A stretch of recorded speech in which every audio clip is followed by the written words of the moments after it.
public is trained to watch the sky for incoming missiles. This is a strategic misdirection.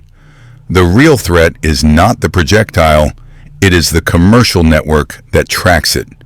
The Pentagon has outsourced its missile defense nervous system to private entities like AST SpaceMobile. This is not a theory. It is a contractual fact. An adversary no longer needs to defeat a military. They only need to disable a corporation. The primary kill vector is not kinetic. It is systemic silence. Adversaries are already weaponizing commercial satellite infrastructure, with RUSI reports confirming the use of Starlink-type terminals on attack drones. The ultimate asymmetric attack, however, requires no explosion. Analysts at CSIS confirm over 95% of all intercontinental data flows through a few hundred undersea fiber optic cables. These are the arteries of global finance and military command. They are also catastrophically vulnerable. Cutting these cables, or blinding the satellites, creates the blind Leviathan, a sovereign military power possessing full kinetic capability but stripped of its senses. A state with launch-on warning protocols that can no longer receive reliable data faces a solvency crisis of information. The system is engineered to interpret total silence not as peace, but as the prelude to a decapitation strike. This makes a catastrophic, automated response a mathematical probability. The motive is not ideology. It is a solvency crisis. Major state actors are confronting a terminal diagnosis. The kinetic cost of conventional warfare now exceeds their domestic political and financial liquidity. When you cannot afford the battle, you change the battlefield. Analysis from strategic institutes like CSIS frames Russia's war not as a campaign of choice, but as an accelerating systemic liability.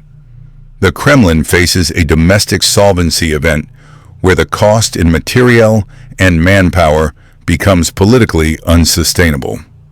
An unpopular war drains the treasury and the political will to govern. Weakness forces this pivot. When a state can no longer afford to fight symmetrically, it has no choice but to seek asymmetric leverage. The evidence is now irrefutable.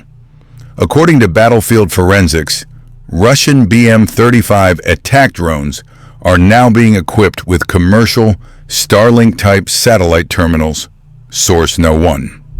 This is not innovation. It is a declaration of financial constraint. A state that cannot afford to build, launch, and maintain a sovereign military satellite network for its tactical assets must hijack the civilian grid. It is the ultimate cost-cutting measure. This protocol transforms a balance sheet problem into a global liability. The high cost of a tank is replaced by the low cost of a drone swarm guided by a commercial network. This is the core trend shaping the entire drone warfare market, source number 2. The blueprint is now public. Any state facing a solvency crisis now has a pathway to project power, not by building an army, but by exploiting a service agreement. The fundamental economics of warfare have inverted. Analysts at the Royal United Services Institute, or RUSI, have quantified this inversion. A legacy asset, a main battle tank, represents a $5 million capital expenditure. Its kinetic counterparty, a first-person view attack drone, costs $500. This is not a balanced exchange. It is an asymmetric economic attack designed to induce a solvency crisis in a nation's defense budget. You can expend 10,000 drones to destroy one tank and remain economically dominant. This dynamic is clinically termed the democratization of violence. The capacity to project lethal force is no longer a monopoly held by the state. The barrier to entry has collapsed. This entire protocol is made viable by commercial networks, as evidenced by recovered Russian BM-35 drones using Starlink-type terminals. The $500 weapon is only a strategic threat because it piggybacks on a civilian satellite system, the true target. The primary battle space is no longer defined by geography. It is a distributed network of gray zones, regions of calculated instability used as proxy laboratories. Authoritative analysis from sources like RUSI indicates that state actors leverage nations with internal friction, using them as staging grounds. These are not the ultimate target. They are the testbed to measure response times and system fragility with plausible deniability. This is not a projection. The blueprint is operational. This week, Ukrainian specialists recovered a Russian BM-35 attack drone. A forensic teardown confirmed it was remotely piloted via a commercial Starlink-type satellite terminal. A state military is actively using private, commercial infrastructure for kinetic strikes. This transforms a corporate service into a direct vector for sovereign assault. While adversaries test this doctrine offensively, U.S. policy is embedding the same asymmetric liability into strategic defense. Documents confirm AST Space Mobile now holds a contract position for the U.S. Missile Defense Program.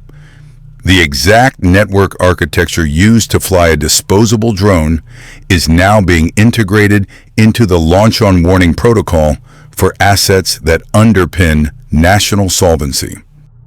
Therefore, an adversary no longer needs to attack a hardened military silo.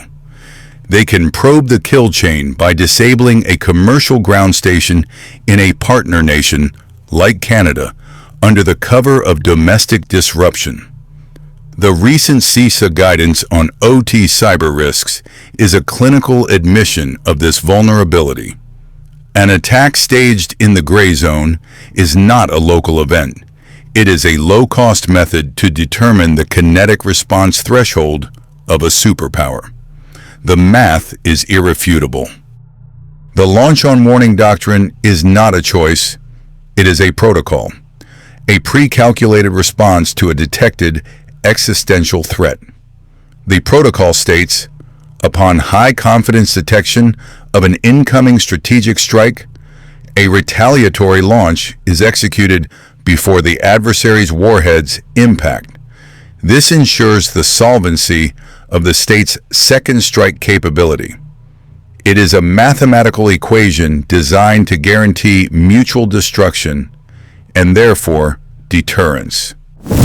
This entire protocol is predicated on one variable: high-confidence detection.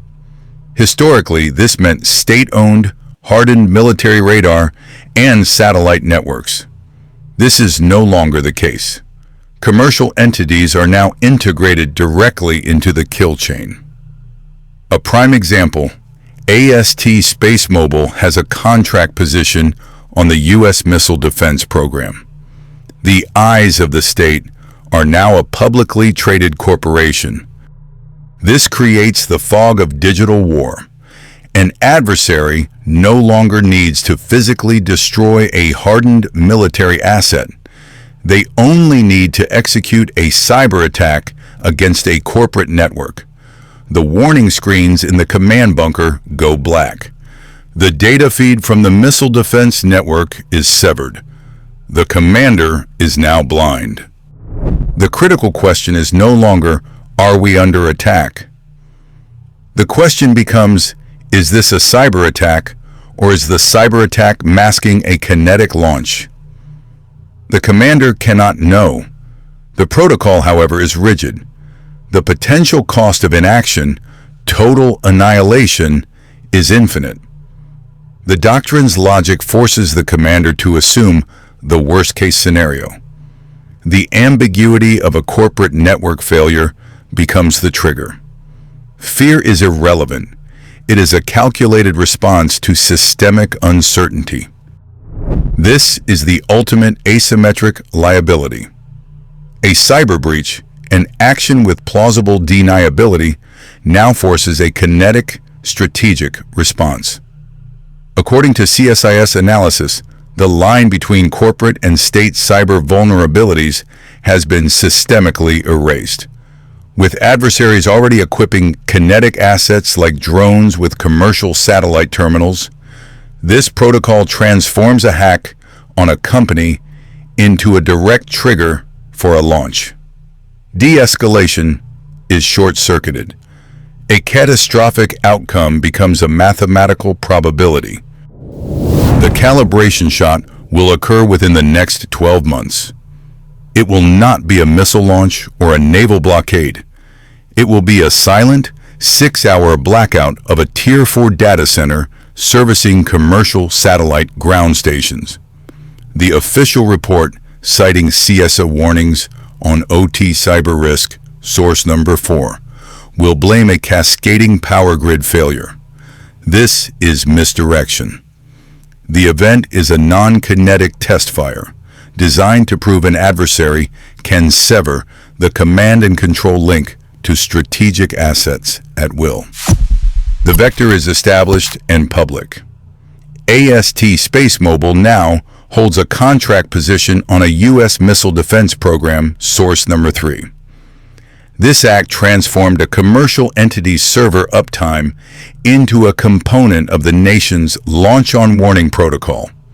According to CSIS analysis, this creates a systemic vulnerability. Concurrently, adversaries are actively deploying commercial satellite hardware on kinetic platforms, as evidenced by Starlink-type terminals found on Russian attack drones, source number 1. The blueprint is no longer theoretical, it is operational. The purpose of the blackout is not to inflict damage, but to force a solvency crisis in strategic confidence.